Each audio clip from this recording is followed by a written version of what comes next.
And Good evening, everyone. I'd like to call the regular full board of Aldermen meeting for October 8th to order. Before we do the pledge, I'm supposed to have another special guest from the school system. I want to check to see if he's here. Is Blake online?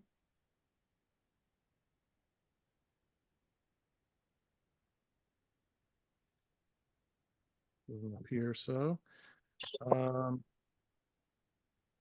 Well, let's try with roll call, and then we'll do the pledge. Give it another minute. okay. Aldermen and women, King, Farrar, Adamowski, Tar. She's here. I know. Here, Tar's here. Cassetti. Here. Janetti. Here. Nutt. Here. Hardy. Here. Yalman. Here. Rivers. Mamone. Here. Short. Here. Levinsky. Here. Durante. Here. 10 present and 4 absent. I'm here. This is King. I was trying to log in. I couldn't get through. All right, thank you. 11 and 3. All right. I declare a quorum. It doesn't appear that we have a student this week, so we'll just please rise for the Pledge of Allegiance. Allegiance to the flag of the United States of America and to the republic for which it stands, one nation, under God, indivisible, with liberty and justice for all. All right, thank you. Before we move on with the meeting, I want to remove one item, new business number 1. I'm gonna pull that off the agenda. Discuss that in the future. So for minutes, we have you guys received the revised minutes for the September 10th meeting. Can I get a motion to approve those? Motion. Motion by second. Motion by Cassetti, second by Mamone. All in favor? Aye. Any opposed or abstaining? All right, motion carries. Public session. Open up the public session with our usual rules. 3 minutes or less. Please identify yourself for the public record. And anyone who wishes to address the board, please speak now. Make yourself known. Greetings. Hi, everyone. I'm Nell Tresselt. I live at 153 Main Street in the Bella Vista Apartments right here in beautiful downtown Ansonia. And I just had a couple of questions, really. I didn't have any specific thing to talk about, but I wanted to, and maybe it will be addressed, but my first question is behind this building in the East Main Street parking lot. It's closed right now. I don't normally park there anyway, but it's closed for, I don't know if they said 3 months. And I noticed today that they're cutting down a lot of trees on the hillside. And I just kind of wondered, what's that? What is that? What's going on? Maybe that could be explained, like why it's necessary to cut them down, or how many, or the extent of it, or just what the project as a whole, what that is. So that's one question. And then another question I had was, and again, maybe it will be addressed, is last meeting they had talked about taking down the sky bridges on the tracks because the trains, our train service is suspended. And my husband and I had taken a walk back there Sunday, I guess, and didn't look like anything had happened or was happening. So I just wondered about that. And I feel it's an honor and a privilege to be able to speak to the group. And I look forward to getting to know some of you. And I'm a new Ansonia resident, and I'm anxious to be involved in my town and to learn about how Ansonia, what makes it the special place that it is. So thank you very much. Thank you, Nell. Thank you for coming. And I'm going to defer to city staff to Mr. President, we could deal with that in the public officials updates tonight. Okay. So that your questions will be answered then. And thanks for coming. Anyone else from the public who wishes to speak? Please make yourself known.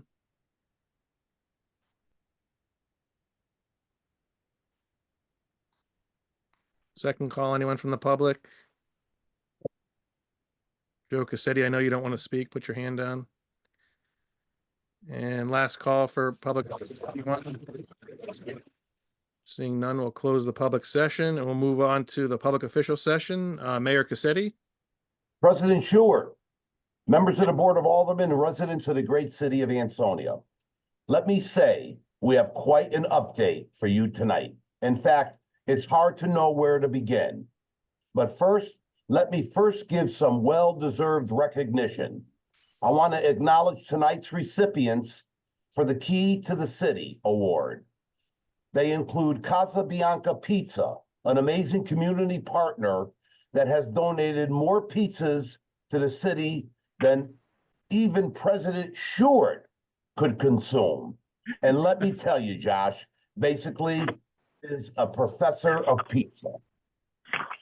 And then there is Road Ready Used Cars and its owner, Ron Saraceno, who is in the middle of renovating the old Citgo gas station downtown into a brand new convenience store.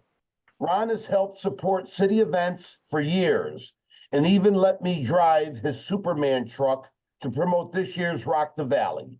Big thanks to both Casa Bianca and Road Ready for all you do.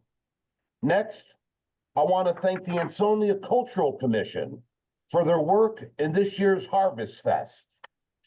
Next up, our holiday market on December 1st, which will include, for the first year ever, a vintage toy fair. Then, on our December 6th Christmas tree lighting.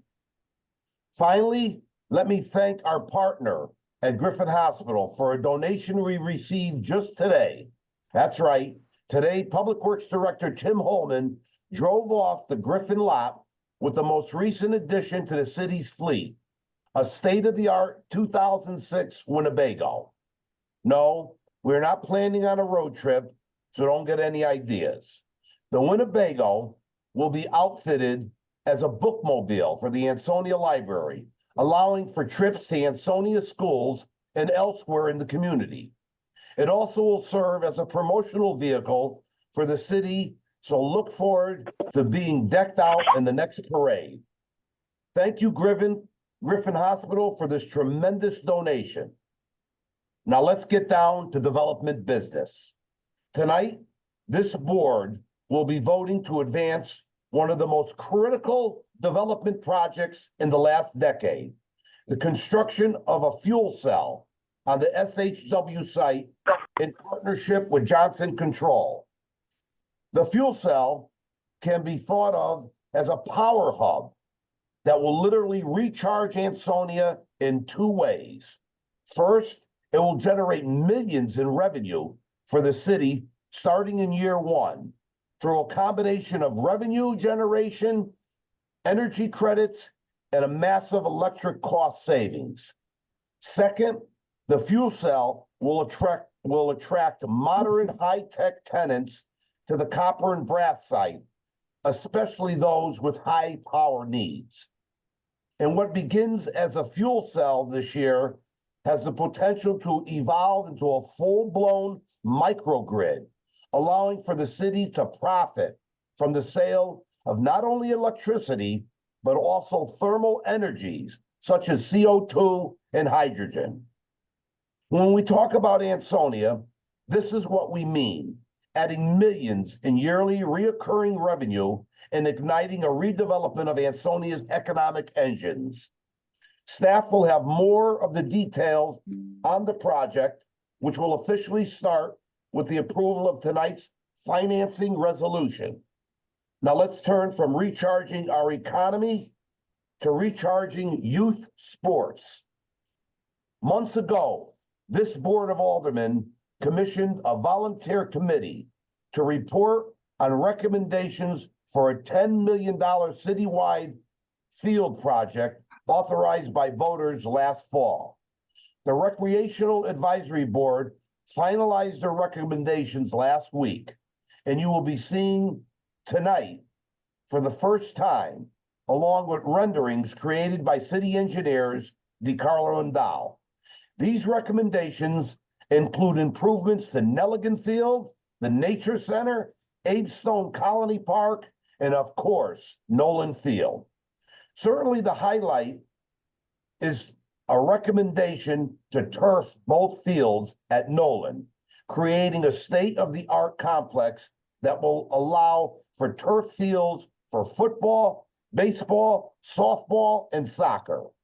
Our city engineer has also provided cost estimates for the recommendations, and I am pleased to report that even with a built-in contingency, the cost is within budget.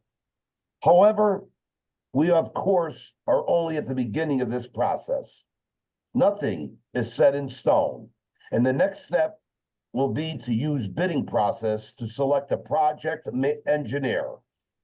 And of course, this board will soon be activated in making that selection. And in considering the recommendations you have just received, our plan is to be ready to borrow for this project in January of next year. So get ready for more on this topic starting in November. Okay, let me leave with some dates. The city will be holding a Halloween costume and dance party with the NAACP on October 24th. Additionally, I'll be locating my cape and plastic fangs in time for Count Cassetti to return on Halloween night. We are now taking candy donations, but remember, full-size candy bars only for the boils and ghouls of Ansonia. Thank you, and God bless you all. Thank you, Mayor. I normally don't comment on your speeches, but you did challenge me, so I guess I'll take you up on that, and we'll see you at the Okay, we'll see you at the pizza eat off, and you can bring your camera. okay, I'll do that. Next up, Corporation Counsel John Marini. Is that a challenge to a pizza eat-off at the Halloween Count Cassetti event? In costume, And is it John. going to be, will it be Greek pizza? Will it be Absolutely not. Detroit-style pizza? Will not be Greek. So, Nothing against the Greek. Professor Pizza, to follow up on what is our big agenda item tonight. If everyone looks at your agenda under resolutions, you have a lease purchase authorization agreement for our fuel cell project. And that is the key action item of tonight. And I can't stress enough, following the mayor, to put the spotlight on this. This is really the next step in all of this board's work to prepare Ansonia Copper and Brass for the next stage of development. And of course, that is preparing it to once again be the economic engine for the city of Ansonia. Specifically, what does this resolution do? And right up front, we want you to know that this boils down to allowing the borrowing of $37 million so the city of Ansonia could work with its partner, Johnson Controls, to construct the apparatus, to construct the fuel cell itself on the SHW site. Now you may think, wow, that's a lot of money, $37 million. But here's the tremendous upside. Paying that $37 million back, even most conservatively, takes 18 years. Yet right from year one,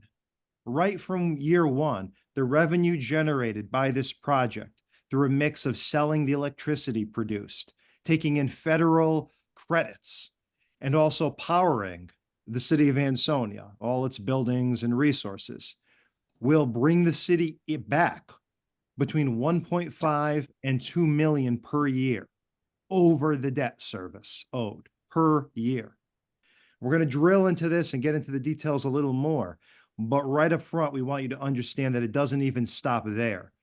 As this fuel cell project, as Johnson Controls will explain in a moment, sets the stage to not only generate this revenue stream, this continuing revenue stream year to year, it creates an ability to build it by evolving from a fuel cell to essentially a microgrid, generating everything from thermal energy, CO2, and hydrogen, all of which can be offloaded for additional profit. And is essentially a tremendous igniter for attracting tenants to the site, especially as the mayor mentioned, those tenants that will be needing high output, high energy, right? High energy needs, drawing those highest and best users to the site to once again be tenants to the benefit of the city of Ansonia, tenants to be paying directly to our services, to our Board of Education, to our road and street projects and everything else you might imagine. I want to bring in right away our Finance Director, Kurt Miller, to share a little bit extra about how these savings are really going to impact us going forward. So this isn't a pie in the sky project. This is a project with a very real outcome in the very, very near future, taking a look at next year. And then, of course, Johnson Controls, our partners, who we've been partnering with on other projects in the city to great result. They're going to kind of lay out for you for the first time what this project really is and how it can evolve to the benefit of the city. But this, I do want to stress, Mayor Cassetti and this board allow us to be here at this crucial step, to be able to take this really great step forward for the future of that project, of this site, right? The entire copper and brass site, and for the city of Ansonia. Kurt? Yeah, so thanks, John. Through you, Mr. President, just to kind of reiterate some of the stuff that John has been saying. Obviously, it's a very exciting project that we have going on downtown. Putting in something like a fuel cell opens the door to a lot of opportunity. I think it gives Sheila some extra ammunition in her tool belt to go out and recruit some very high tax paying tenants. I did have the ability to go to last week, spend some time in New York City with folks at Johnson Controls at a presentation talking about carbon efficiency, green energy, and things like that. And I have to tell you, the number of business owners that were coming up to me, data centers, things like that, that were suddenly very, very interested in moving their businesses to the city of Ansonia because of a project like this. It's very exciting. It's a great economic development opportunity, but more importantly, as John touched on, for some of the simple basic things, we're going to be able to control our electricity costs for the next 20 years. And I think we can all agree that the cost increases that we're seeing through utility companies across Connecticut are getting a little crazy. The budget on just the municipal side alone, as we know, was up close to $95,000 for electricity last year. By generating our own electricity, we're going to be able to control those costs. At the same time, as John had mentioned, on the low side, we're going to look to pick up about $1,520,000 of reoccurring revenue each year. So this is not just a one-time pump money into the budget, but this is something that we will consistently see for the next 20 years. And the good thing, and you'll hear a little bit more about this when the folks in Johnson Controls speak, is that this is just the tip of the iceberg. Phase one, if you call it. There's so many other things that we can do with this fuel cell that will, again, increase the amount of revenue that comes into the city. And again, not just one-time revenue dumps, but reoccurring revenue.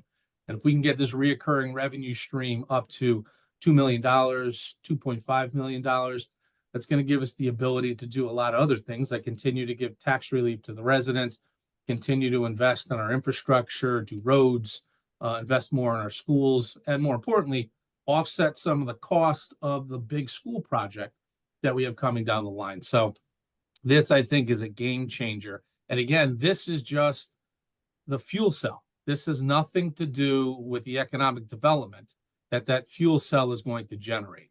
So you give Sheila something like this and the ability to go out and talk to these businesses. We could be looking at increases to our grand list of tens of millions of dollars, which will have a tremendous impact on our residents. So I'm extremely excited about this. Again, this goes to the hard work that the mayor and this board put in. We started off with just a simple solar array at the WPCA. We've then moved over now to a solar array at the North Main Street lot. And now we are moving into this fuel cell project. And if you look at an old industrial community, is now going to be pushed to the forefront of the state of Connecticut for green energy development. I think that's something that this city can brag about for many, many years to come. So John, I don't know if you want to just kick it over to Aaron Yeah. now or what you want to do. We have our partners, Johnson Controls, with us tonight, and they're going to go more into depth here on the project. And again, as Kurt's saying, and I think we should understand here, this is more than one energy project. Tying this to the copper and brass site, really, it literally recharges our ability to bring revenue into the city through multiple paths, including the actual redevelopment of the site, actually getting tenants to set up shop here in Ansonia, and ensuring them they're the highest and best users. What, of course, that means at the end of the day, a revenue for the city of Ansonia and its residents, helping the taxpayers, helping our students and teachers, any use that requires revenue, and you know what that means. So Johnson Controls, you're set to share. You could utilize the screen sharing option. And, Thanks, John. Can you hear me being okay? with us? Yep. Great. Can you hear me all right? Yep. Good. Board of Aldermen, thank you. Mayor, thank you for that introduction. I'd like to thank the board, first off, and really appreciate the guys that have been leading this charge for you, Sheila and Kurt, and John, and the mayor. Just been tremendous effort. They've been very open in discussing some of their goals that led us back in January and February to sort of kickstart this original fuel cell opportunity on a parcel of land that I didn't realize had so much potential.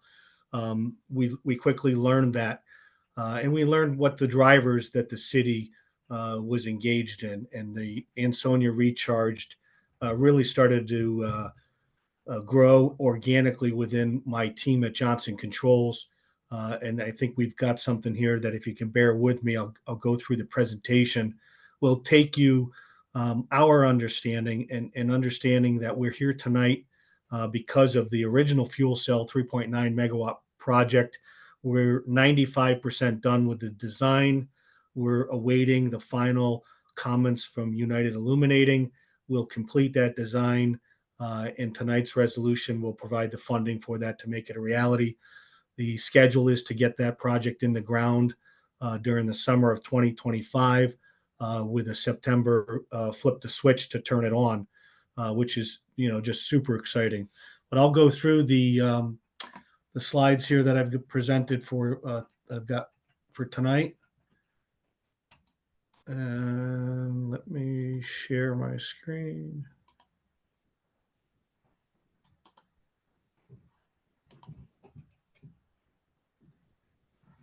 All right, a thumbs up you guys can see. Nothing. It's loading. So it started sharing.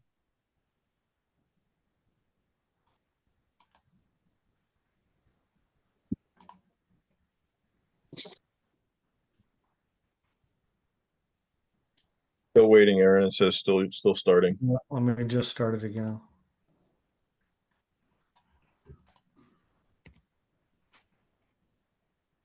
You should be good to go.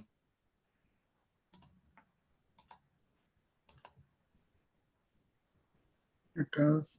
There you go. There you go. Okay. PowerPoint. Yep, great. So look, Ansonia Recharged, we're talking about the present and the future, and I'm going to walk you through a little bit of where we are. Ansonia, as the mayor had indicated early, has the potential to have a high-powered, high-tech park and a hydrogen park too.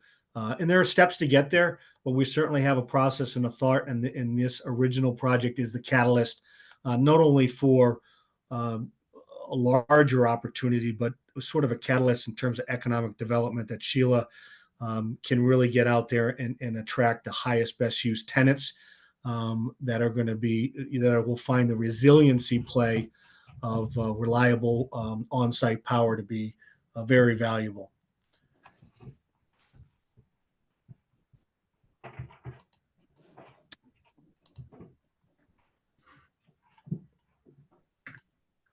So this is the current state.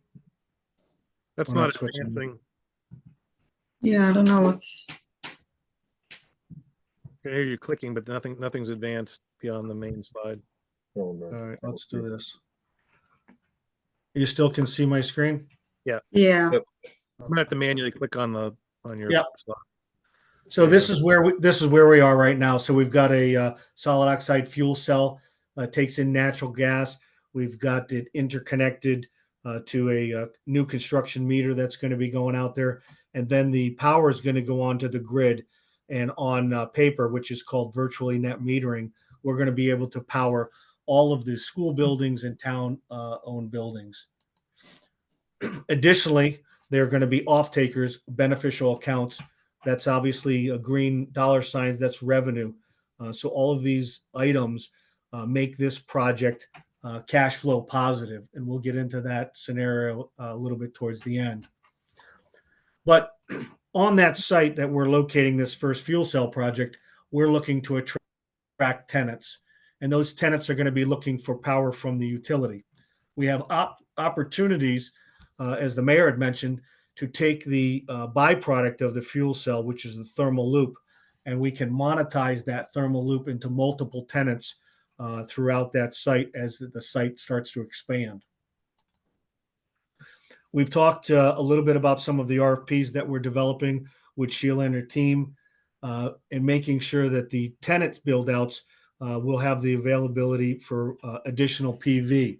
Why do we want PV? Is because the solar PV will have production of electricity that we can feed into some batteries, and that will be another revenue stream, because batteries can be involved in a host of different activities with dispatch, reliability if there's issues with the grid, and also peak shaving, so that we can drive down the demand, which is a ratcheted cost that the tenants will certainly, find advantageous.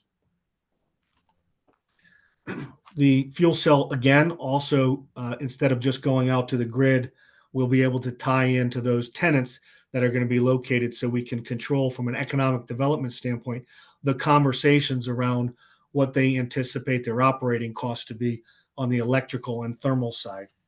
We can also put some power to those batteries and expand the battery footprint as well. We talked about the microgrid, and this is where it gets even more advantageous. Is microgrid is about reliability and resiliency.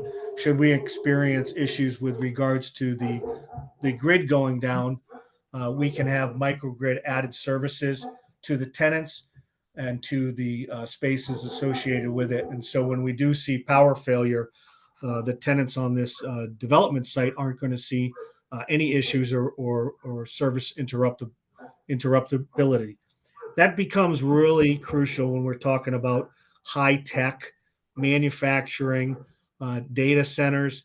These guys will be looking to this site and all of the accompaniments that the original fuel cell here project that's before you for financing will lead into. You'll have to bear with me here. So, look, in summary, and I'm going to get back to the real finances. The 3.9 megawatt fuel cell being the first development on this post-industrial site is really providing the city, the economic development, and the mayor to attract high best use tenants.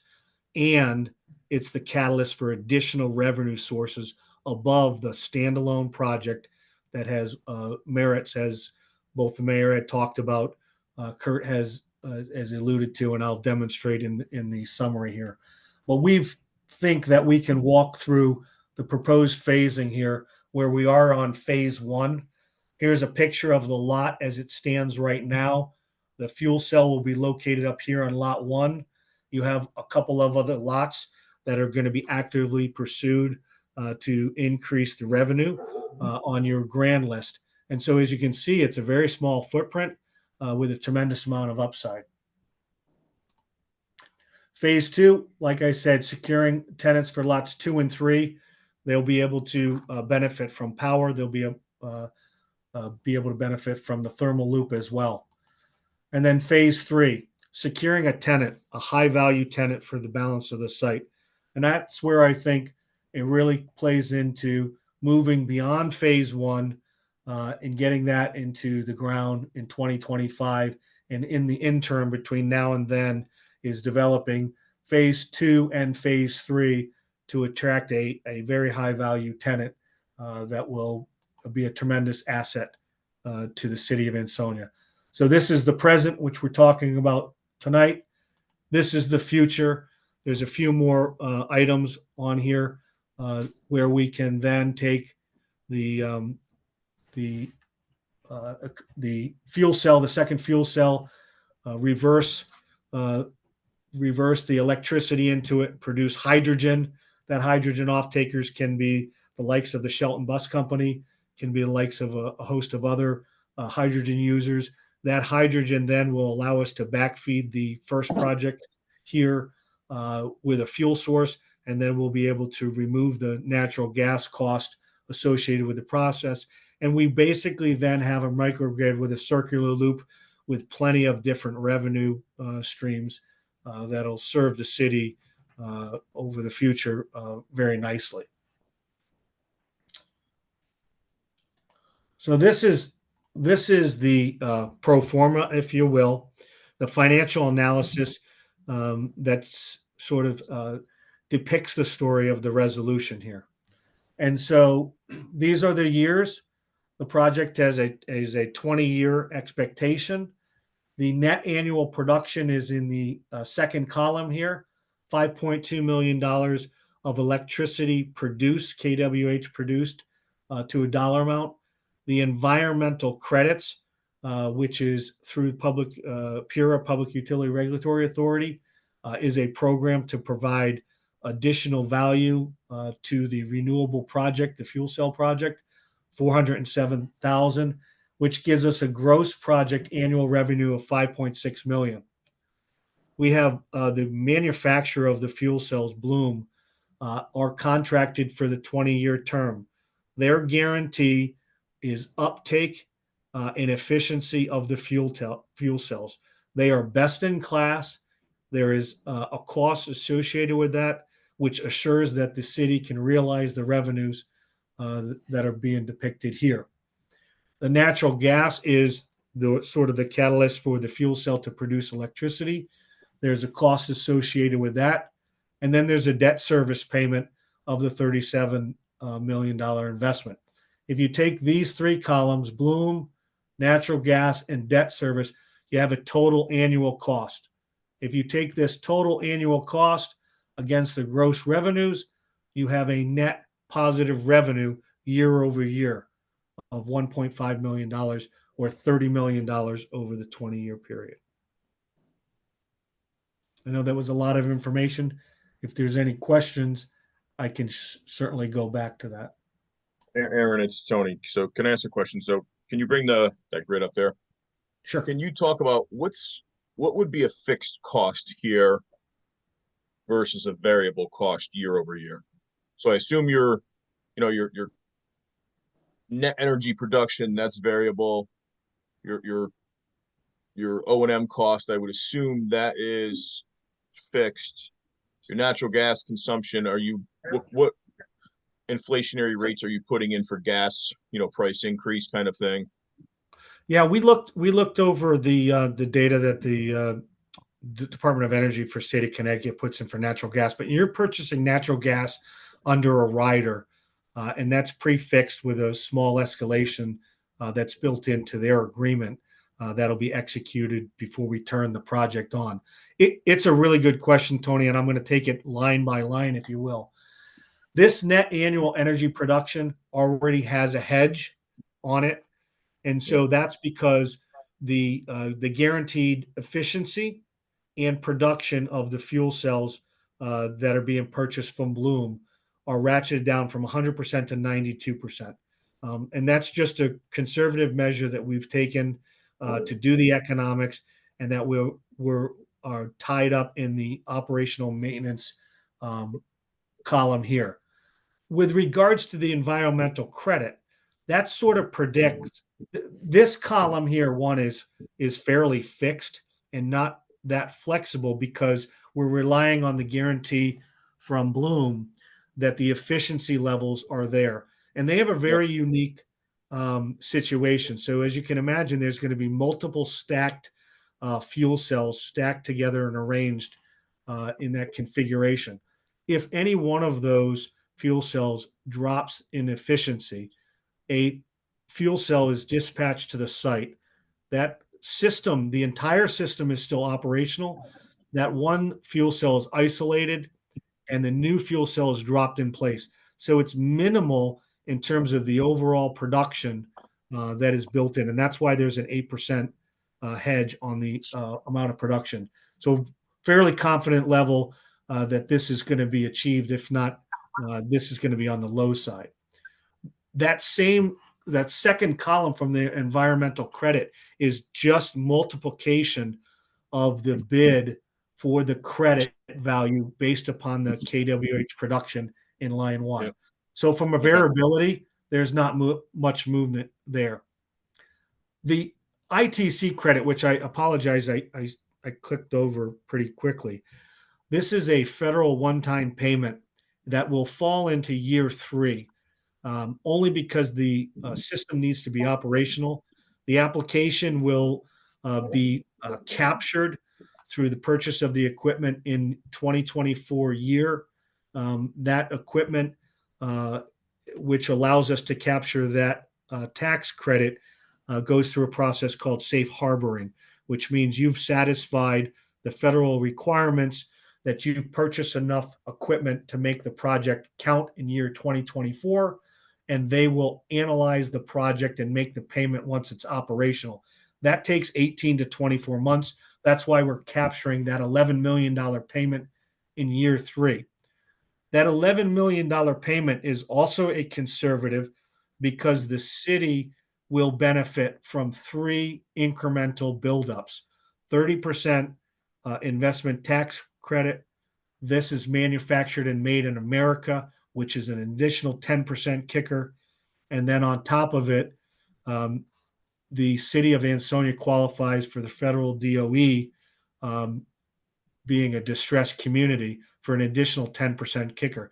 So you're going to get 50% in that ITC. We've only captured the 11 because if there is a few costs associated that don't qualify, we did not want to misrepresent it. So I did skip over that. I do apologize. So from a gross revenue, I think we're fairly fixed for the benefit of the city.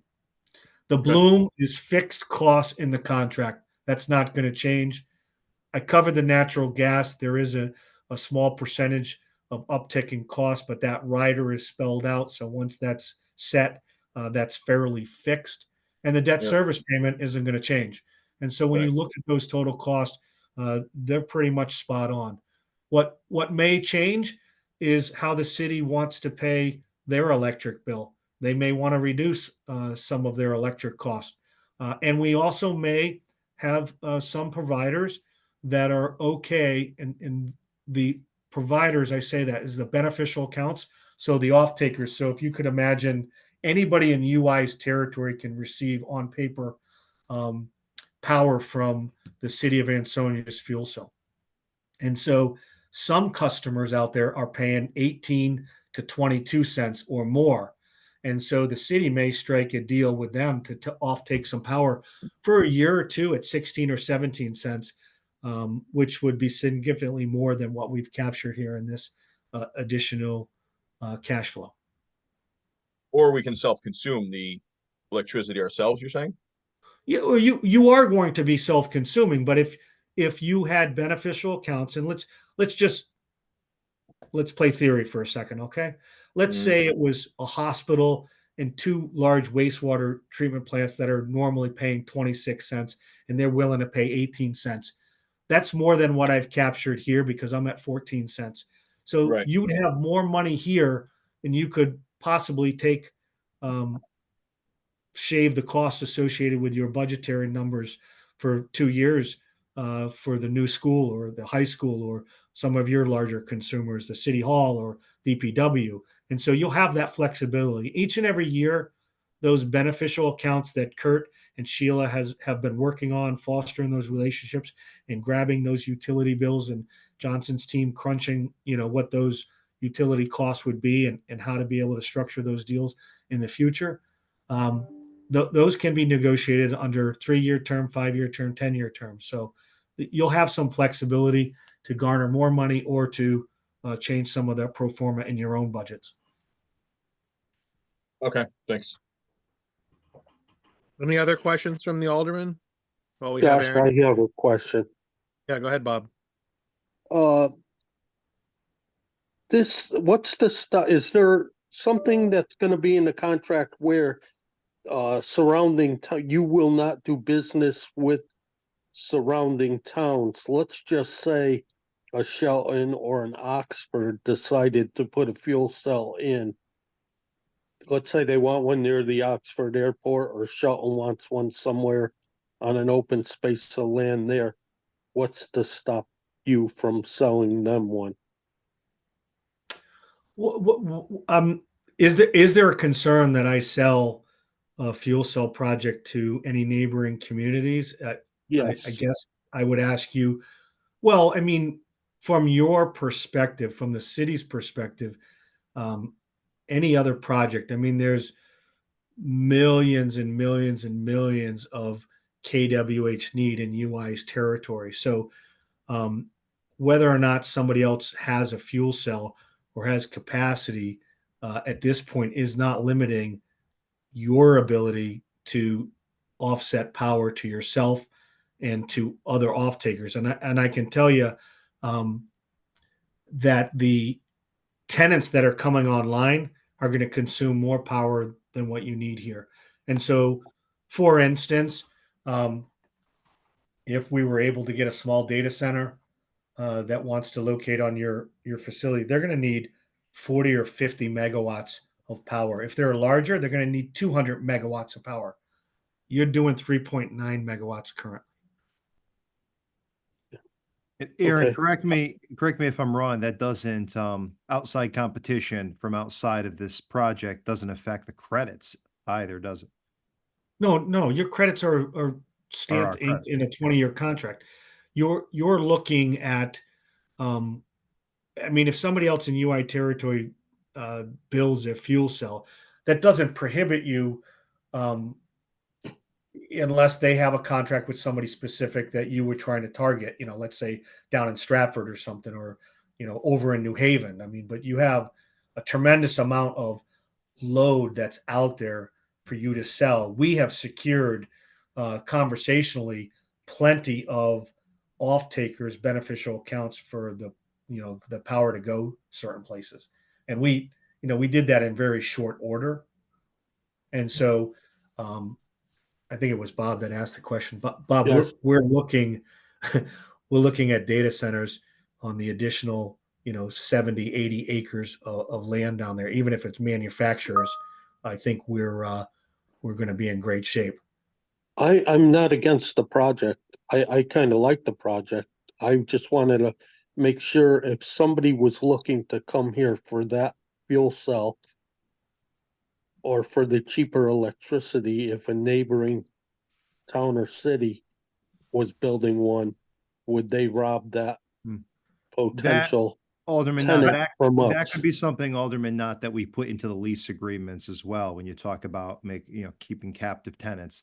But I think Aaron would probably tell you there's other advantages to having that power drawn from on site rather than the resiliency play with not having to rely on a grid that has transformers that could have interruptible power because somebody crashed into it or a tree fell upstream. This is the catalyst for a very, very productive site development. You've got the railway, you've got ample parking, you've got power generation that's reliable and resilient. I mean, this is the beginning of a very large, big opportunity for the city that will is already attracting, as Kurt mentioned, while he was in New York City. It was just tremendous amount, and we're getting calls right now.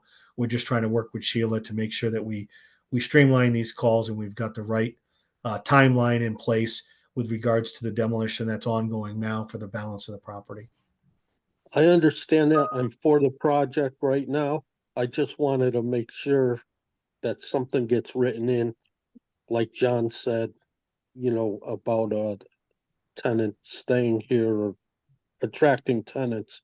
And I had one more question also, and it's on the hydrogen side. When they built the new bus garage up in Watertown and they were going to have hydrogen powered buses, the people freaked up there because of the explosive nature of hydrogen and whatever, and they had to put a whole new water line in just in case there was a fire or an explosion.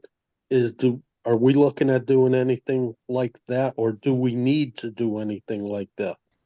All of those considerations would be on the table in the future. Understand that when I showed the future, none of those things are being contemplated. So each one of those steps that we demonstrated, the future of the different revenue sources in the future that will be built off of this, they'll come before the board, and all of those precautions will be taken up for sure. Thank you. Thanks, Bob. Those are good questions. Any other questions from the Alderman? Josh, can I ask a question, please? Yeah, go ahead. So I apologize if this was in Kurt's report, but wanted to know from Aaron, what is the functional life of the fuel cell? The entire functional life here is built upon 20 years. Now, fuel cells themselves, not Bloom's fuel cells per se, usually have stacks, okay, that sort of degrade over time. And so one of them may start to lose efficiency in year 8, or one may start to lose efficiency in year 12. The O&M contract is spelled out so that they get replaced, so that you're receiving the power in day 1 through day 20 or through year 20. And so some of these may come offline earlier, but they're going to be replaced. And as I explained in detail before, a new one will be put in its place and operational. So the plant will run for 20 years. So that happens to be coterminous with the bonding to pay for the fuel cell. So at the end of 20 years, do you start all over again?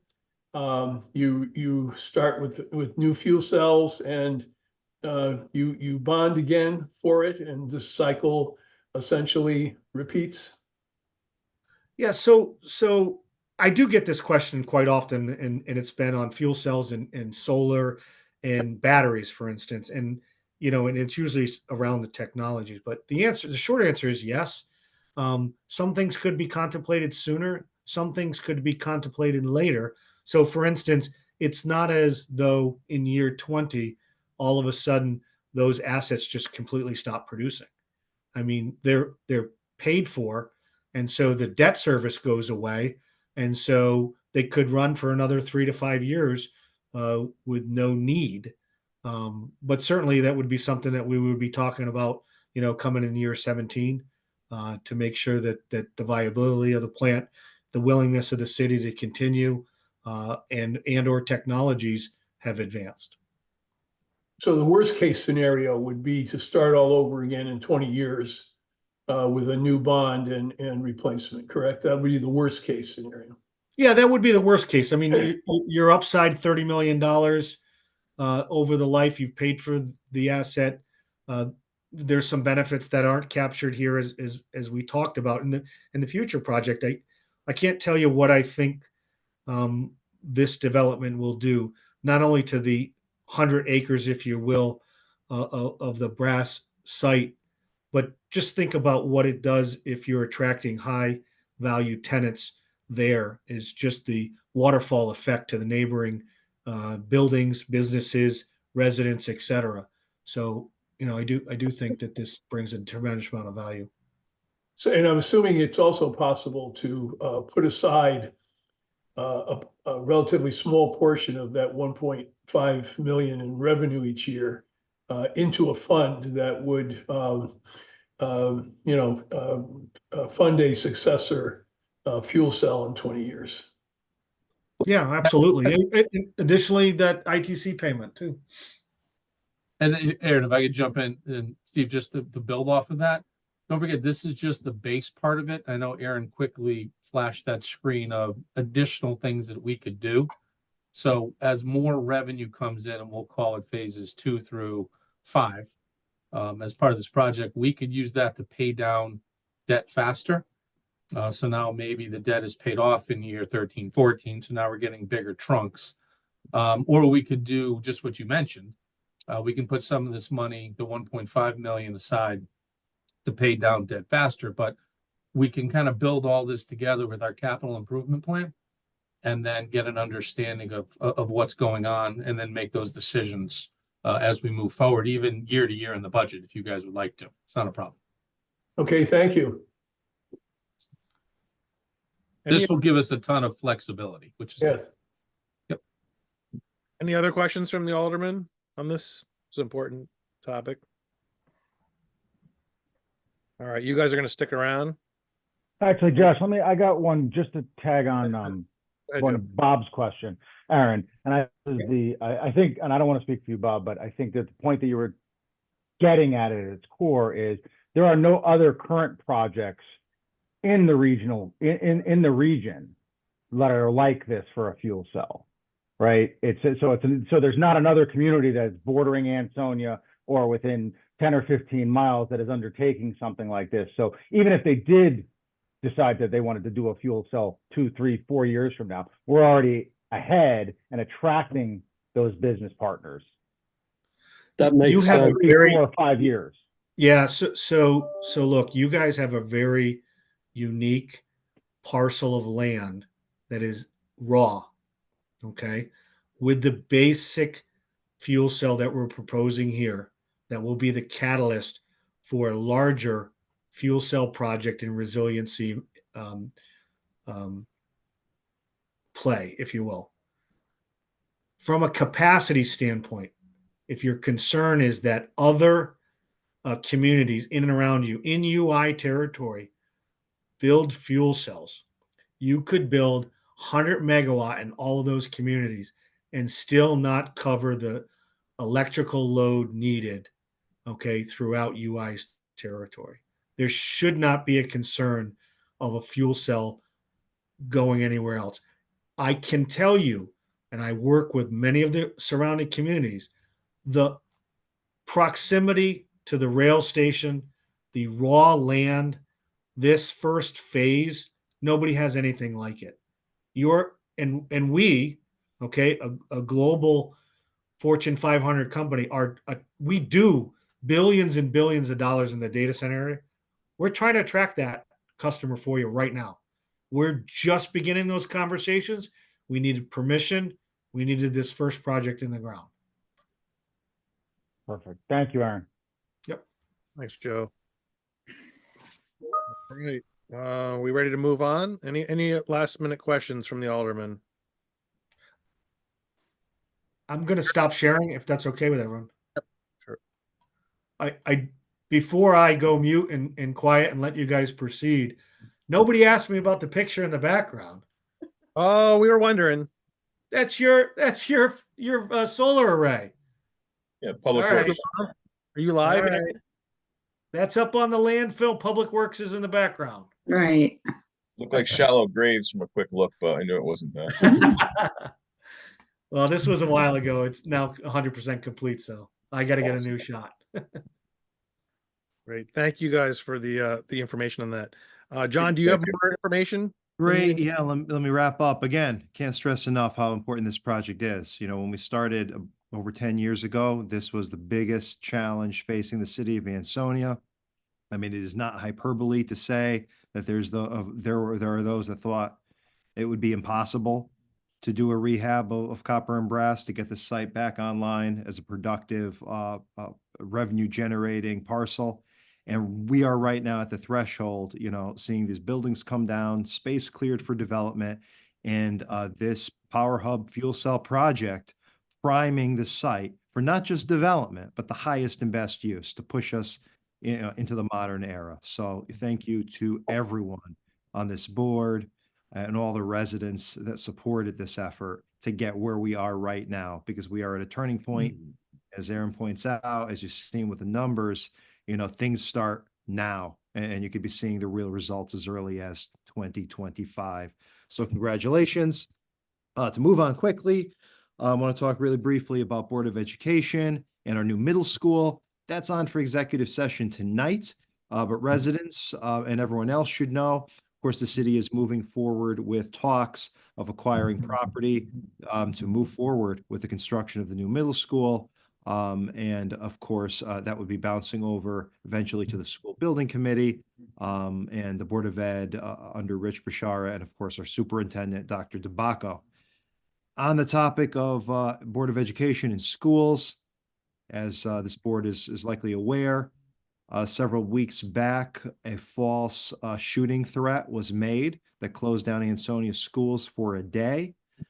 This was part of a wave of such incidents all throughout the state and in other parts of the country.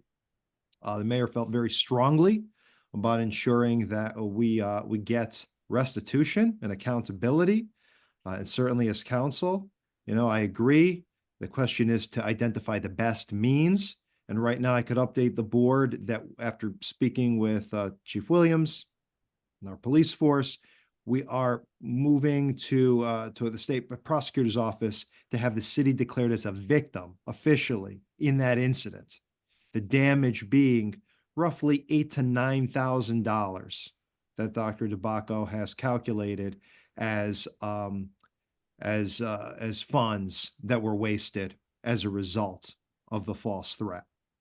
And we will start with the prosecutor's office and explore means going from there. But I wanted to let this board know that some proactive steps are being taken to get restitution payment for those real damages. Also want to let you know, touching really briefly on the question that came at our public comment, the trees. That is, of course, in connection with our carport project on our City Hall parking lot. That is another energy project with JCI. Where the trees come in it's very simple. There's a very steep slope on which sit many trees that are not in the greatest of condition. The trees at the end of the slope are on city property. We've witnessed over the course of the last couple of years, strong winds and storms knocking these trees over into cars. In fact, there was a very good example on the road, on the Fitzpatrick's lot. One of their cars was sort of turned into a pancake. And so we want to, of course, make sure that those trees don't go through any further cars, that they don't cause any damage to people, and of course, that they don't smash the carports. And so as a result, the tree removal has been worked into the project. So this is actually part of the overall carport project. But on the details of that project, on the sky bridges, I'll hand it over to Sheila to go on to talk about some of the projects around town that we haven't got to yet. But again, congratulations to this board and everyone involved, helping us, supporting us, and pushing the copper and brass revitalization along. All right, before we turn it over, are there any questions from the alderman for Attorney Marini tonight? All right, then we'll move over to Economic Development Director, Sheila O'Malley. All right, thank you, President Stewart, members of the Board of Aldermen. Just to echo everyone's sentiments, just want to thank everyone for this project on 35 North Main Street where the fuel cell is going to be housed. I mean, it's just picture, it's 4.5 acres, and there's so much development that could be realized through this process. And it started with, thank this board, thank Corporation Council for acquiring the property. In the first place, it was a very highly contaminated property with fallow buildings on it. And we moved forward to acquire. We did get funding for demolition. We got a $2.9 million grant to build an access road into the property, and a $6.7 million grant to do demolition and site pad preparation. You did see Aaron's diagram. I was going to put up the same one, but I will not. And I wanted to thank Kurt and Rich Bashara and Finance and Aaron and everyone, and of course the mayor for his vision on this project. And again, it's 4.5 acres, and we've got upwards of 60 acres to develop, to continue developing. On that site, on that 4.5 acre site, we have demolished building 11. We are going to be working next on building 12, which will take us all the way down to the railroad tracks. So there'll be a clear path, and that's where those 3 lots that we saw on Aaron's diagram will take place. And let's see, so then if you move on to Ansonia Copper and Brass, I have begun work on the extrusion mill, doing an HBMA survey on the building, what's needed, what's in there, what's the level of contamination, so we can begin prepping that building for future tenants. Hopefully that's the goal. Talked a little bit about we did mention the sky bridges, I believe. We just got an entry permit, which is big, takes a while. We finally got that today from Metro North Railroad. We're trying to time this again so that while the trains are down, we can start picking those bridges down. Starting with the 2 walking bridges and then hopefully moving on to the 2 pipe bridges, as long as we have enough time to do that. But we're set to mobilize, so you will see some action in the next week. Metro North expects to be down through the end of October and possibly a few weeks in November. So that will give us sufficient time to move on the bridges. State Street, I know the gas line was put in. We moved to third-party review, which is a miracle. And once we're past third-party review, it's off to DOT and for their approval to begin work on State Street, which is a significant project, as you well know. We spoke a little bit about the solar carports. That's hundreds of thousands of dollars in infrastructure. So yes, we're taking down the trees in the right of way to protect the infrastructure. And as John mentioned, I would like to, I didn't prepare to put the picture up, but I would like to show you the picture of the tree with the flattened van from Fitzpatrick. So yeah, there's a real danger out there in that lot, that trees will damage our infrastructure as well as cars that may be there. Olson Drive, we are moving on the southern parcel where the soccer field is started. The soil piles are being processed to prepare a sub base for that field and the parking areas. The developer's engineer is finalizing the soccer field and parking area design to meet the development specs. Soil processing will continue for the next couple of weeks, and the site features and infrastructure items are being surveyed right now. And that's about it, since we've spent quite a while on 35 North Main. But that's what I've got. If there's any questions, happy to answer them. Just a comment, Sheila. I have a question, Sheila. Oh, go ahead. Sorry, Bob. Sheila, just a comment. The processing on Olson has been moving at somewhat of an efficient pace. I drive by there what seems like almost every day just to see some of the progress, and they've gone through most of that, the Mount Everest sized pile of dirt that's on that southern tip over there. They were about halfway through around lunchtime today when I had driven by, so they are moving at lightning speed. So it's great progress. Thanks, Tony. Thank you. That's a big compliment coming from you. Right? It's never fast enough. But thank you. Yeah. It's like, at their pace, they should be done in about 2 weeks, it appears. So I don't know about a couple weeks, but at least 2. Yeah, you'll see the field being compacted shortly. Awesome. Great. Thank you. I'll bring you down to reality, Sheila, and ask you for an update on Franklin. Oh, that's where I was going. So, yeah, I keep hedging. Next question. On Franklin. Yeah, right. At first, as I had mentioned, DOT said that they were just gonna patch up where they had worked on the drainage issues, and that just was ridiculous. The mayor had been calling, and I had been calling and talking to them, and then they said, no, we are going to do road reconstruction from curb to curb, but no sidewalks. So then we went back to them and said, no sidewalks, right? So the mayor had committed to doing a lot zip application to try to get the sidewalk funding to do the sidewalks on the state road. And we are still in the process of doing that pre-application. However, after talking to DOT, they said, well, we think we're going to do some sidewalks. So I'm trying to determine what the extent of their project is going to be. I do understand from talking to DOT that they do have some discretionary money and could possibly complete the entire road and sidewalks on Franklin, but we're not taking any chances. We're still going to go on the path of getting some money to do the sidewalks.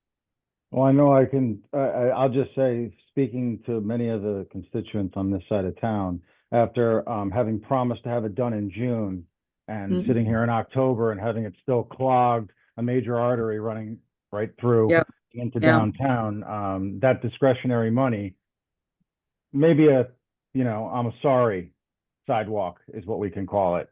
Yeah, that's good. That's a good angle. If you can put some, and express that on behalf of, I believe me, the mayor has expressed how unhappy he is with the, with the inconvenience. It really is a terrible inconvenience and to the residents. So we're hoping that, ultimately it'll be a beautiful project.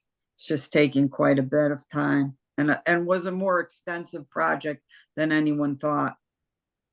And I get that, and I know they ran into some issues, and I appreciate you staying on top of it. So thanks for the update, Joe. Thanks, Joe. Thanks, Joe. Bobby, I was gonna say the silver lining is, I've been able to experience some of the back roads over there, circumventing, Franklin, a lot of nice houses and, nice decorated houses and things back there too. So a lot of cool Halloween decorations already. Yeah. True. Very true. Bobby, do you have any further on that, or was that the same issue? Same thing. Okay. Any other questions for economic development tonight? Sheila, yes. Shifting to the land of future sidewalks, when do you anticipate the State Street project would be initiated? Are we looking at the spring now? Spring of 25. Yeah. Spring of 25. Okay. Yes, I believe we're going to 4 years later, it's actually going to happen. 4 years, and it doubled in price. Yeah. So, this is, the I'm sorry thing is certainly having an effect here as well. Agreed. I and a number of my neighbors have not had hot water or heat since 10 o'clock this morning. This has been true, as they are replacing these gas lines, and this UI project, or the Eversource, has been very rough with their subcontractors, right? Yeah, agreed. We had that problem on Weekly. People are very frustrated. So it would be great to be able to have a date certain where this is going to start, and the condition of the road this winter. I don't know what can be done about that, but if you drive it, it's just full of ruts, and it's tough. It's very much like the Franklin Street situation. Yeah, and unfortunately, I mean, they have to pave where they dug up and so forth, but they don't, their responsibility is just paving that pathway where they dig up the gas line. And, and they like to do their work well, it seems like well in advance of when the city has its project started. So it just, it compounds everything. We're hoping to get out there and do the road as painlessly as possible, finish it up in the spring, summer of 25. We'll just hope for better days. I know, I feel badly. But if Alderman Tarr and I can tell people with certainty that it will start in the spring, Yes, look, it I'm not sure if we have credibility on that anymore, but No, that's okay. I think for some people that will be enough of an answer. Yeah, I won't blame DOT because they are the funders, so I do not want to put any blame on them. However, they did expand the project, which took, months longer than needed. And it also increased funding for us, so that's fine. But their decision on the final design is what we'll be waiting on, and I believe that spring of 25 is accurate. Well, like a lot of these projects, we just have to look ahead to the future and trust in the future, right? Yes. Yeah, but I think minimally those road repairs that they've done, you can't throw a shovel of asphalt in it and have it sink 1.5 feet down and call that okay. Well, that's where we are on State Street too. I'm aware. I drive that way to pick up my kids from school, Steve, and it's been a bit of a disaster. And I reached out to Sheila earlier, and for them to say that's acceptable, I don't think that's okay. Yeah, we can get to it in the spring, but that's going to degrade terribly in the winter. As soon as you get a little bit of water to heave that, you're going to have a lot of car damage for a lot of people. Plus the plows. You're going to screw up the plows that we have too. So that's got to be looked at a little bit better than it is. Those guys got to fix that a little bit. Fill that in a little bit more. If it's going to sink, it's going to get worse in the winter, and we run the risk of damaging our equipment too. Yes. Well, here's to getting off to some degree dependence on our local utility, right? Right. All right. Any last minute questions for Sheila tonight from the Aldermen? I just have to announce, I think Chicago's having technical difficulties, so you guys are going to get a break tonight. I was going to say, no, I'm here. Oh, dang it. He's saving them all for Kurt, I guess. I just got back from the field, so I'm on my regular. Oh boy. Perfect Bad intro. Bad timing. Hello, Mr. Rivers. Hey, how y'all doing tonight? Hey, welcome. Good. Hey, Chicago. we use that as an opportunity. I'm just going to make an announcement generally, but if you guys ever do get kicked out or drop off or whatever and miss out on anything, please let me know. Either A, you're trying to get back in, or you're back in. So if you miss a vote or something like that, I just want to make sure. That doesn't happen often, but it could. I just want to throw that out there. Usually executive session. All right, so we'll move on to the next public official, Police Chief Wayne Williams, waiting patiently in the wings somewhere. Hello, Chief. Good evening. You got me. Usually you get Kurt before me, so I was not prepared. Hey, we heard enough from Kurt, unless Kurt wants to keep talking. I have no comment. All right. President Stewart, Mayor Cassetti, Board of Alders. First, I want to apologize. I was a few minutes late tonight to the meeting. I was returning from a domestic violence candlelight vigil ceremony where Officer Jenny Ribeiro was being honored for her work with domestic violence victims. So I'd like to congratulate her and again apologize for being late. A quick update for you. We have on personnel wise, this is really where my topic's going to be for a little bit. Personnel, we have 1 officer in the academy. We have 1 officer in field training. We have 8 open police officer positions right now. We also have 2 officers that are out on long-term medical leave. We do have applicants in multiple phases of testing right now. So we are trying to fill a couple of seats for an academy that starts at the end of the month. I kind of give you those numbers every month, but to put those statistics in a little bit better of an understanding, our patrol division is short approximately 35% of our allotted staffing levels. So this shortage has an impact on overtime, on response times for minor incidents, officer burnout, et cetera. I know there's an adage out there that you do more with less. For those who have ever run a business, that's actually a fallacy. You actually do less with less and you can do more with more. If you guys have any candidates that you might think would make good police officers, we are in a rolling enrollment period and are conducting interviews approximately every 2 weeks. Mayor Cassetti, this Board of Aldermen, Board of Police Commissioners, Board of Taxation, and this community have been extremely supportive of the Ansonia Police Department and our officers. When I come to Mayor Cassetti or before these boards with a need, I have received nothing but support. And if there was not funding for something, we found ways to acquire grants or finance those items. So I just want to thank Mayor Cassetti and all of you for the support over these past couple of years. Some citywide events, the Harvest Festival went off without a hitch. Our officers that were working it reported no problems. We are currently working on staffing and plans for Halloween, including the mayor's event. We'll have somebody at. I want to thank Alderman Rivers for coordinating a first responder appreciation day at the Pop Warner football games over the weekend. It was very well received by the officers that attended it. So Alderman Rivers, thank you very much for doing that. You're welcome. And last, I do just want to take a minute. This is not for you. This is more for the community. If anybody's on, I want to remind the community we're preparing for the upcoming election day. We all know it's been a very contentious national election. As always, we'll have a rotating presence at the polls on election day. I want to take a minute to remind our residents to please remember that we're all part of this community, and we will be so after the election is over. So please be considerate at the polling places with your neighbors. I'm open to any questions that you may have. Any questions for the chief? Yes, I have a comment. I just want to thank the chief, arms, and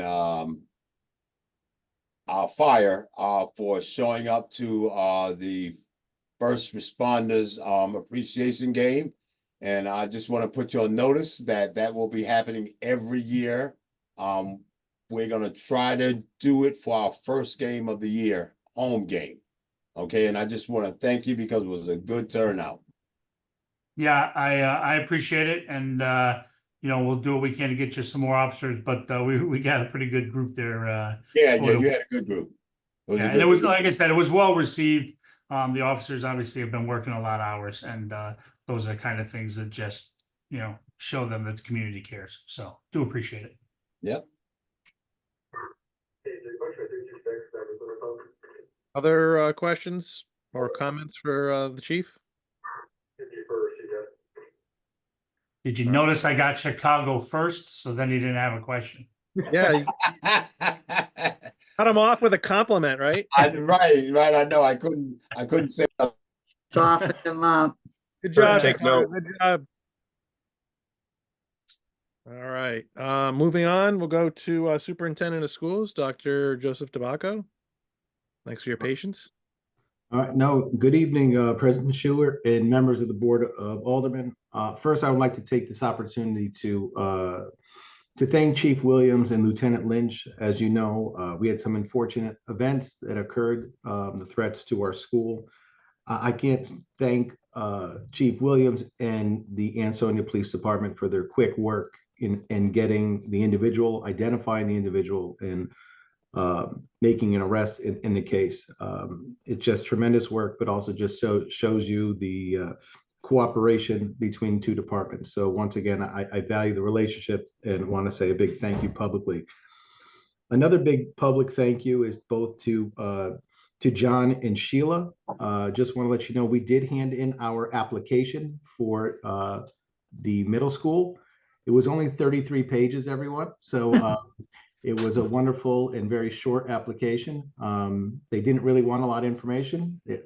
I'm facetious, but thank Bobby Evans as well for helping us. But John and Sheila gave us the last pieces of the puzzle, and we were able to get that in. I should be hearing it about our application if they need follow-up information by mid to late October. So once again, a big thank you. I did want to say that day that we did cancel school, the positive note is we were invited to the Ansonia Public Library for an unveiling. We were hosted by Jen Schuert. Another relationship that we truly value is the amount of time that Jen comes to our schools. As you know, we do not have librarians in our elementary schools, but Jen is our librarian. She comes, she spends time with our students, and in our way of saying thank you and working in cooperation, we are able to make sure that they had the books that they needed in the Public Library. Once again, we thank Jen Stewart for all her, and we appreciate her partnership. I did attend the State Manufacturing Summit in Hartford at the Connecticut Expo Center. We were well represented. We are one of the only public schools there. I was able to talk to the new president of Sikorsky, spent some time with him, and Commissioner, Chancellor of the public school system. I'll have a meeting with him on November. So it was a great event for Ansonia to be seen and to be heard.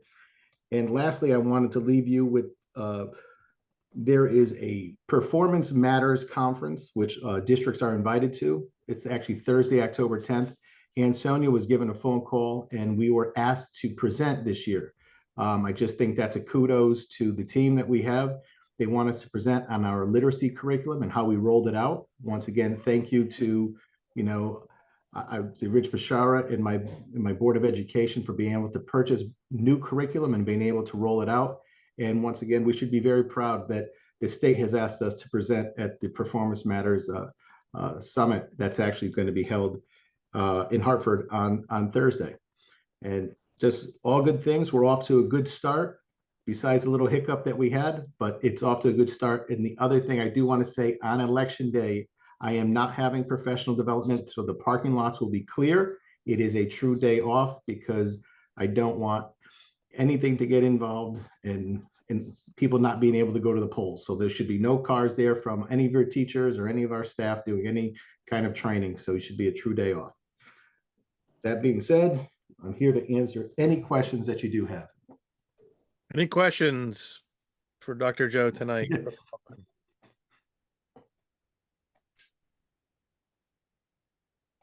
No questions. Just a note of thanks for the Chargers flag, Dr. Joe. It's lying proudly up at the adopt-a spot up by Prendergast. I'm not sure if you've had a chance to see it, but it's there. Absolutely, not a problem. Thank you, sir.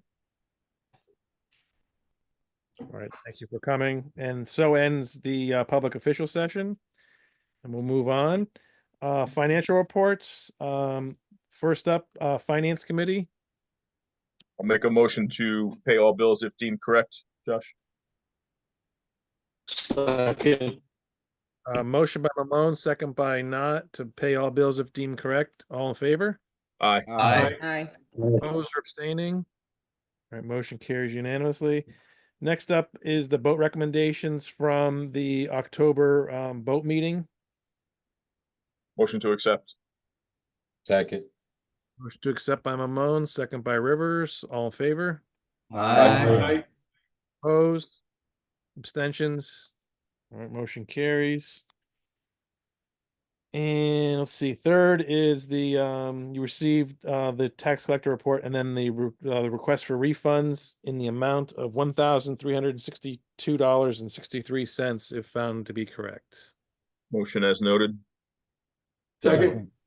Motion by Mamone, second by, was that Yaman? Yep. And second by Yaman. All in favor? Aye. Any opposed? Any abstentions? All right, motion carries unanimously. Let's see, what else?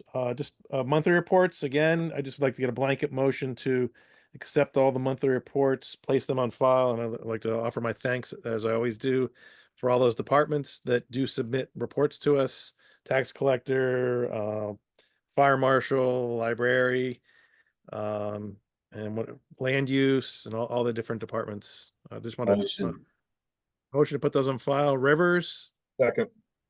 Second by Mamone. All in favor? Aye. Opposed or abstaining? Motion carries unanimously. Accidents and claims. We had one numbered 09-2024-1063. What's your pleasure? Motion to refer to council. Second. Motion to refer to council by Yaman, second by Mamone. All in favor? Aye. Any opposed or abstaining? All right, motion carried. Let's see. I'm just getting caught up here. Communications, we had none this month. Under resignations, we had two. First one was from Patrick Buckley from the Cultural Commission. Very nice letter thanking for his time. and, regretfully resigning from the Cultural Commission. Motion to accept and send a letter of thanks. Second. Motion by Mamone, second by Rivers. All in favor? Aye. Nobody should be denying this one. All right. And second resignation was from Claudia Degnan from the resigning from the Zoning Board of Appeals. Motion to accept and send a letter of thanks as well. Second. Motion by Mamone, second by Janetti. All in favor? Aye. All right, all motion carries. And let's see. Next up, we have Key to the City. The mayor mentioned, the mayor mentioned two keys to the city, road ready. I just want to note that we did award them a key to the city. I think we've never given it to them, so we need to make that a priority. So that will be happening this month. So be on the lookout for that. And we thank them for being a great community member for us, as noted by the mayor. And the second key of the city, also noted by the mayor and John as well, Casa Bianca Pizza and Sean Ed. And that's our newest recipient, located at 669 Main Street. I think by now everyone knows that Sean Ed is always open for business when it comes to supporting the city and in all the community events that are happening. There's so many times there I look online and I see Casa Bianca say, let us know where and when, and we'll be there with the pizza. So we know their first order of business is that pizza eating competition that the mayor mentioned. That'll be me versus the mayor and John on the side eating Greek pizza. But thank you guys for being such a great positive member of the Ansonia community. And we're going to arrange for your key presentation in person very soon. So we thank Casa Bianca, this month's key to the city. Yeah, well deserved. Yes. Thanks, Sean. I'm not sure if you're listening, but thank you. Next up is a resolution that was mentioned by pretty much everybody, the mayor, John, Sheila, Kurt, and Aaron. This is the resolution for the lease purchase agreement authorizing the fuel cell power project. What's your pleasure? We have a motion to accept that resolution. I'd like to make that motion. And I'll second it. Motion by Yaman, second by Mamone. Any last minute questions on that? Or are we good? Nope, no question, but I just want to make a comment because I just wanted to thank the mayor, Sheila, John, everybody involved, Aaron especially, coming to multiple meetings. This is something that's been going on for years and years, this discussion. From the first solar panel, we've been partnering, and the hard work that has been put in by the team to make this happen. I think this is going to be a huge plus for our city. So thank you to all. Thanks, Joe. And that Joe made the motion as well. Do we have a second? Second. Second by Mamone. All in favor? Aye. Opposed? Abstentions?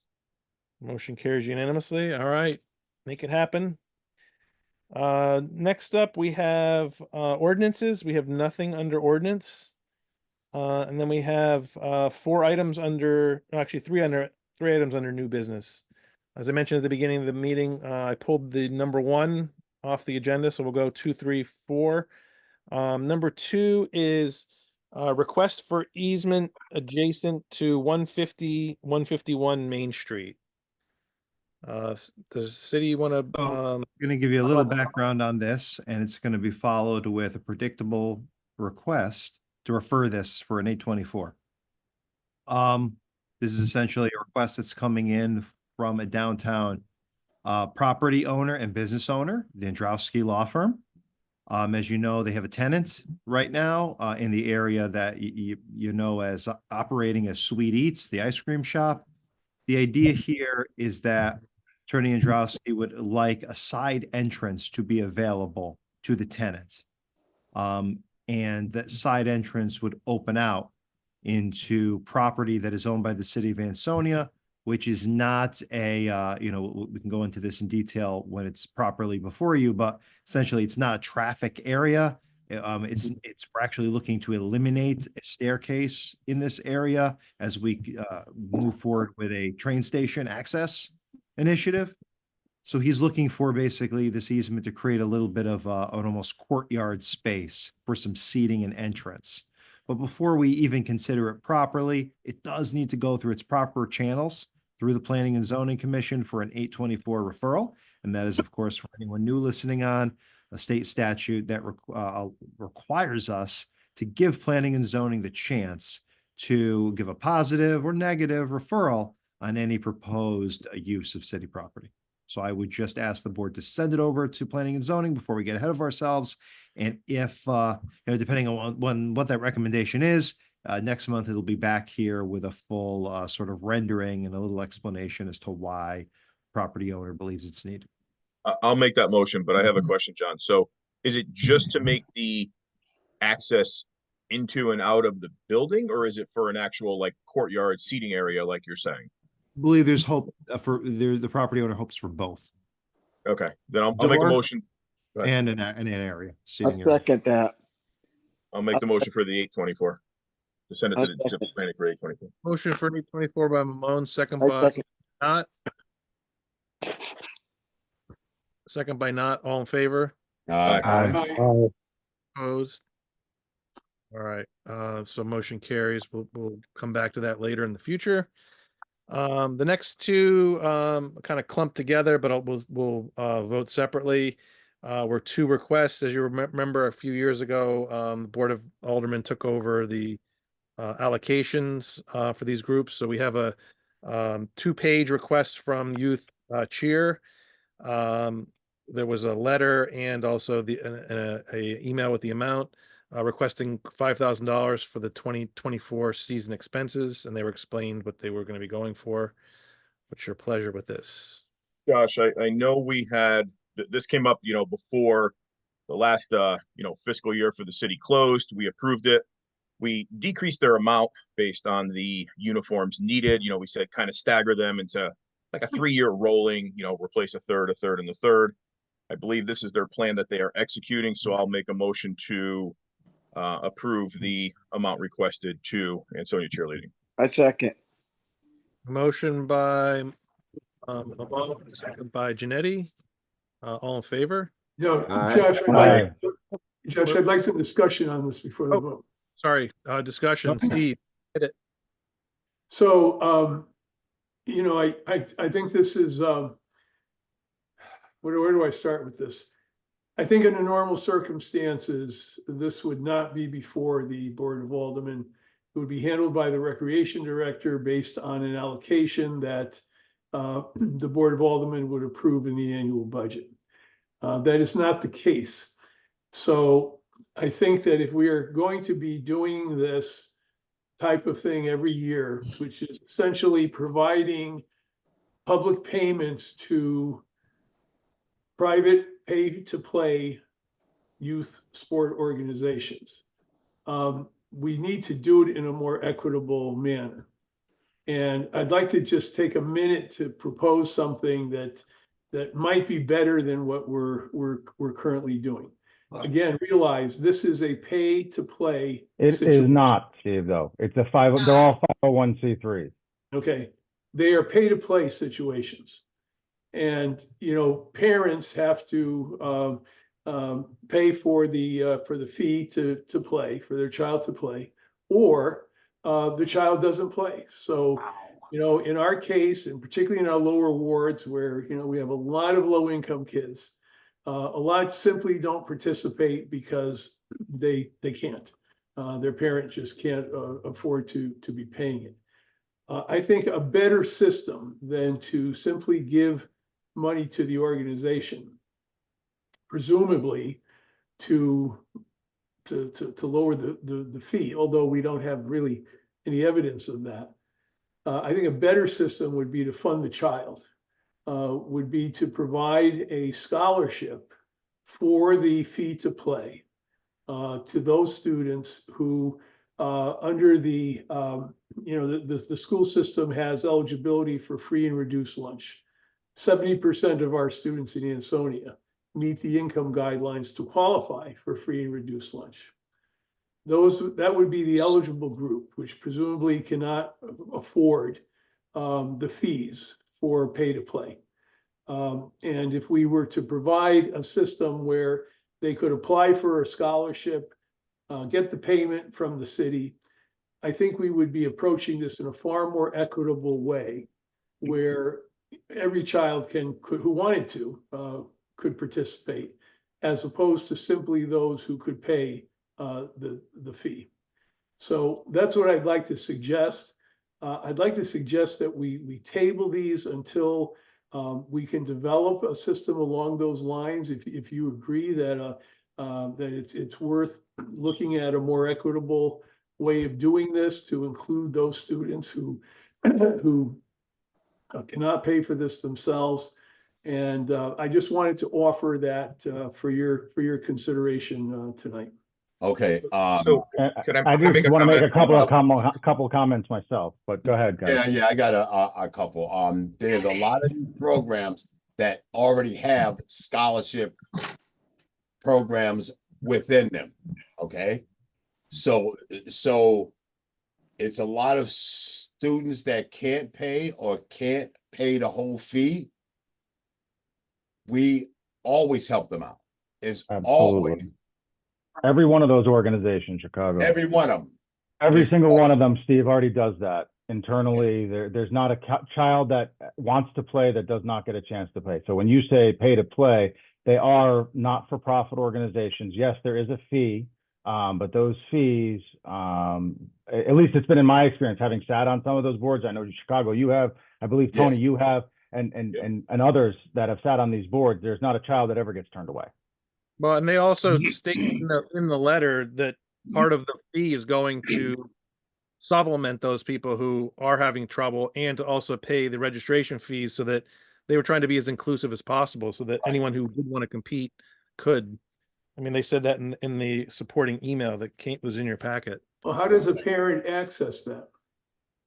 Through the registration process, at least for soccer, it's through the registration process. It even talks about the fee having financial issues. I registered both my kids. One of them unfortunately suffered a season-ending injury, but there is provisions right within the registration process, speaking strictly for soccer because I've seen it, where you can apply for the waiver. Yes, here too. Okay, in football also is the same thing, and we actually have kept down the fees. If you pay before a certain time, it's only $175. If you pay after is $225. If you go any place else, that fee is much higher. So we have always tried to keep the fee lower for everybody, and who can't afford it. We have scholarships. We have companies that will sponsor kids also. And there's fundraising, and there's and every single one of these organizations has a board and a treasurer, and the ability through the registration process to access the board and the treasurers and to ask for these reduced rates, scholarships, whatever we want to call them. But I've never seen any one of these organizations turn away a child that wants to play. Yep, absolutely. And I believe that's also the criteria that we've looked at in terms of giving the additional money, is that they're doing something like a scholarship, which does end up being the case when we allocate these additional dollars for the variety or the whole variety of programs. And I think we've done just about every program over the course of the last 10 years has in some way gotten assistance when needed. But yes, they are expected to offer scholarships as they do. That way the kids aren't turned away. John, I didn't realize there was any published criteria. If there are, and if one of those criteria is for the provision of scholarships for low-income children, the majority of our children who cannot pay, my proposal is not necessary. Do we have anybody on from cheer? Not sure if anybody joined. Yeah, here. Angela, are you on? Angela's here. Available to pipe in? She's the treasurer. And she's going in and out. Can you hear me? Yeah, we can hear you. Yes, we do have, we actually this year we have 3 girls that receive a scholarship from us. From the, And cheer has a process. I would assume if they do have financial difficulties, they can either Absolutely. apply or have, some way to let you guys know that, hey, they can't afford to pay the program fee, but would like to participate. Is that fair? Absolutely, yeah. And Chicago Rivers was saying we also have if you register by certain day, there's a discount. And there is, of course, due days that we need to adhere to. So, but everybody knows that if they need the assistance, they just need to reach out to us. Yeah. And I'm sorry, that's football or cheer? Cheer. Okay. Rivers, do you know what happened, or is anybody? Well, nobody would be on for football, I don't think. Is anybody on from soccer? I know they were on the agenda as well. I am on for football, and it works the same way. Okay. In my past experience, I sat on the board of Little League, and they work exactly the same way. Okay. And how about soccer? Scrolling for soccer, I see. I know Steve Kish was involved heavily with soccer. I don't know if Steve, you would recall, or if that's changed much. And Jeff anybody else there too. I think Jeff Bryce is on. No, Jeff on? No, this is Lisa Adams. I'm the treasurer of Ansonia Soccer Club. Awesome. Thanks, Lisa.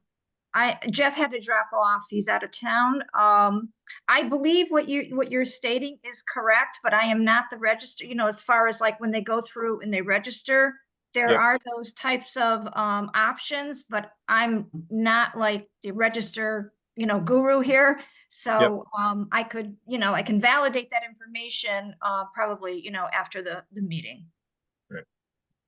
And again, I can tell you, as registering my 2 kids, that option was there when I registered this past for, in the summertime when I was registering for the fall. So it's definitely there.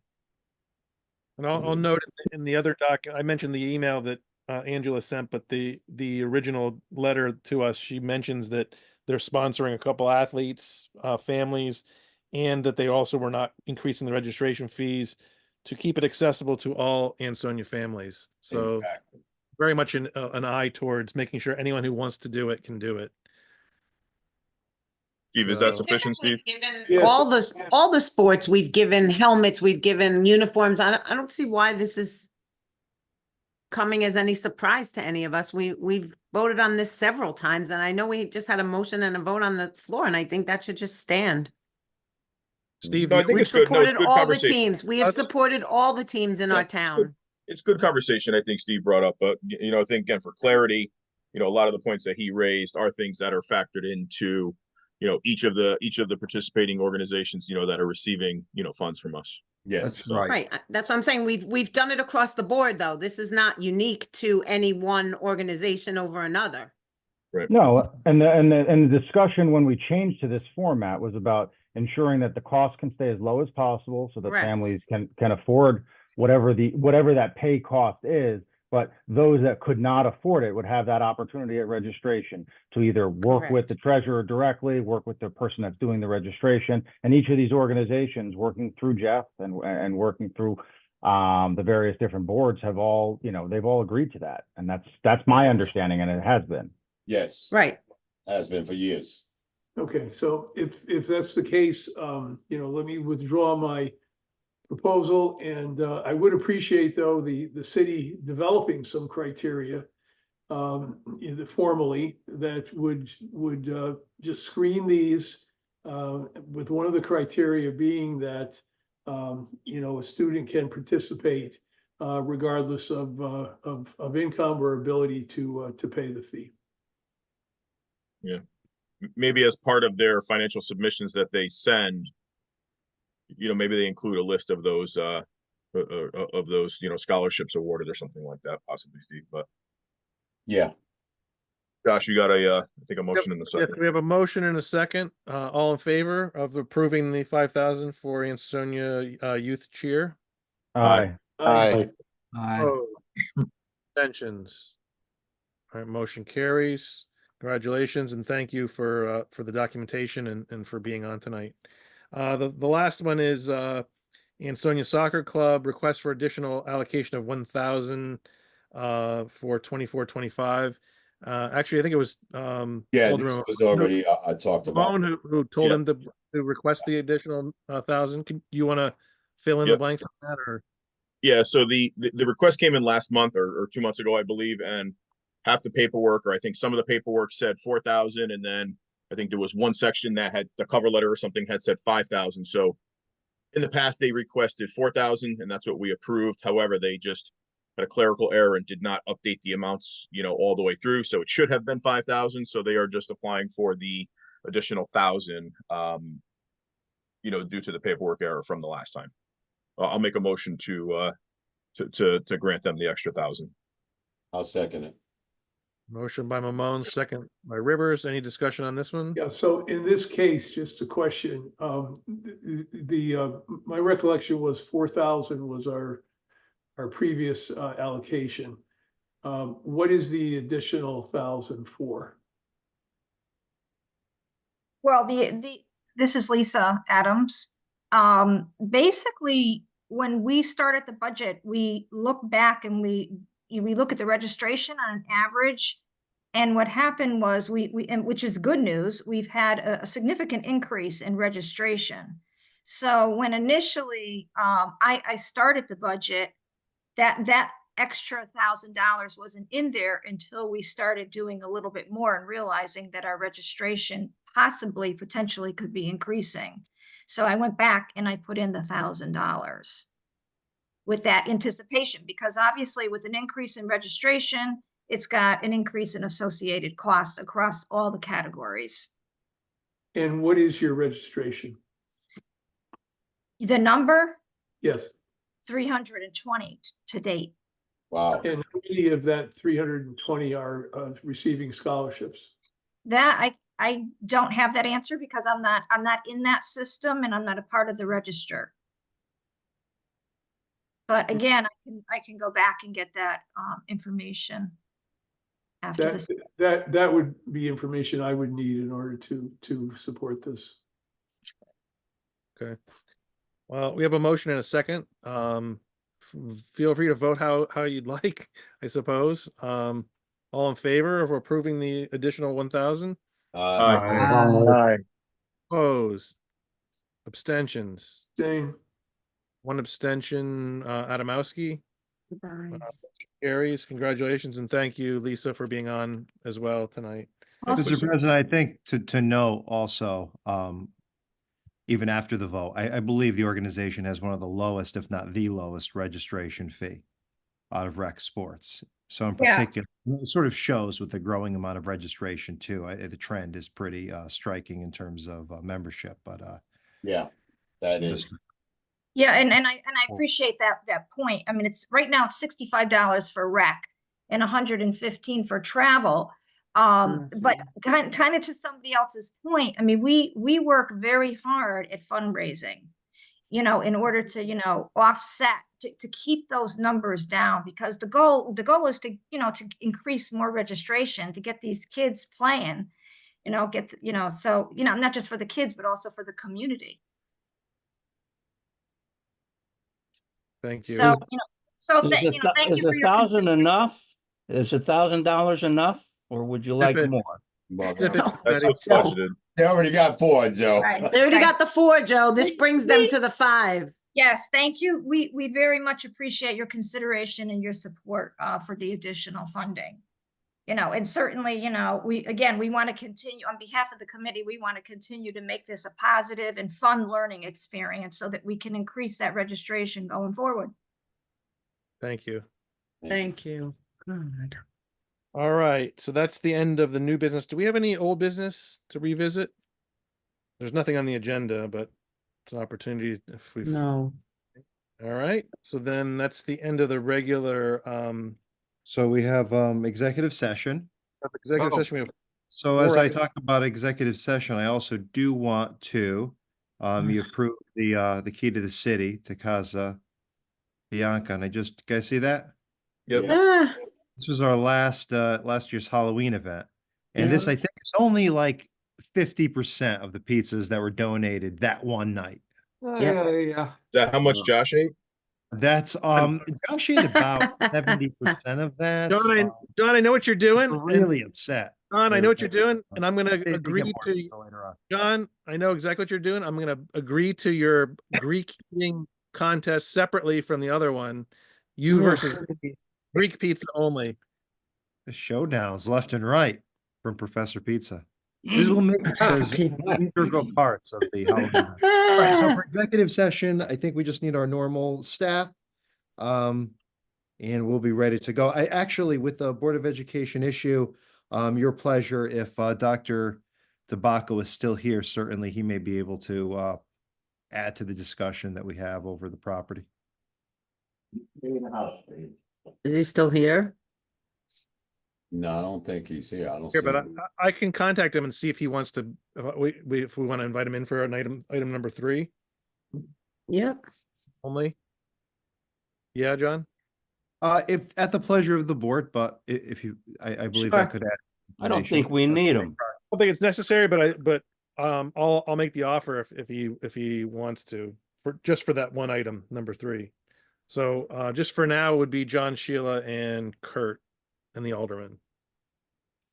We have a motion to go to executive session by anybody? Motion to go to executive session. Second. Rivers, and second by Mamone. Me. Yep. Let's Gotta hit kill it. the recording too. Right. Let's go. Already just Motion to come out of executive session. Second. motion to come out of executive session by Mamone, second by Rivers. All in favor? Aye. Aye. Wait, we have Trish back, right? Trish is here. Trish is here. Yeah. Sorry, All right, Josh, go ahead. we had 4 items to discuss in executive session. I'll take them in order. First item was claim number 08-1062-24 Fabian Rodriguez. What's your pleasure? I'll make a motion to authorize settlement authority as discussed in executive session. Second. Second. Motion by Yauman, second by Mamone. All in favor? Aye. Aye. Opposed? Abstentions? Motion carries unanimously. Number 2, claim 08-106124 Jen Krampitz. I'll make a motion to authorize settlement authority as discussed in executive session. Second. Motion by Yauman, second by Janetti. All in favor? Aye. Aye. Opposed? Abstentions? Motion carries unanimously. Third item, potential land acquisition, 64 and 78 Pulaski Highway. Motion to take. Go ahead, Joe. I make a motion to approve what we discussed in executive session.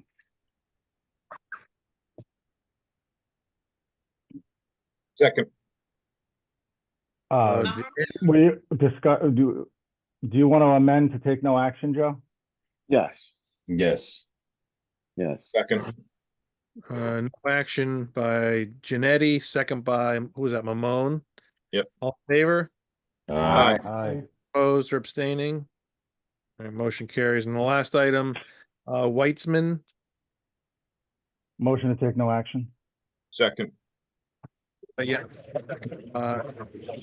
Take no action, all in favor? Aye. Aye. Opposed or abstaining? Carries unanimously. Hit it, River. Motion to adjourn. Mr. President, before you go, I do Oh. want just double back. As the mayor said at the beginning, you have now the recommendations from the Recreation Advisory Committee. They're both online for the public to see and also in your emails if you haven't seen them already. So be prepared for November when we're going to dive more into detail on those proposals and the path forward. No action obviously needed for tonight, but that's quite a bit of information to digest, from the narrative to the actual renderings from DeCarlo and Dahl. So big thanks, of course, to our Recreational Advisory Board for those recommendations. And we'll talk more about their process, the members specifically, and that product once we get to our November meeting. Until then, read up and prepare. Thanks, Thank John. you. And I would echo your sentiments and thank you to that group of consultants that worked with you. All right, we'll go back again. Rivers, hit it. Motion to adjourn. Second. Motion by Rivers, second by Mamone. Third. Thanks, everyone. Good night. Thank you. Thank you. Everybody. Good night.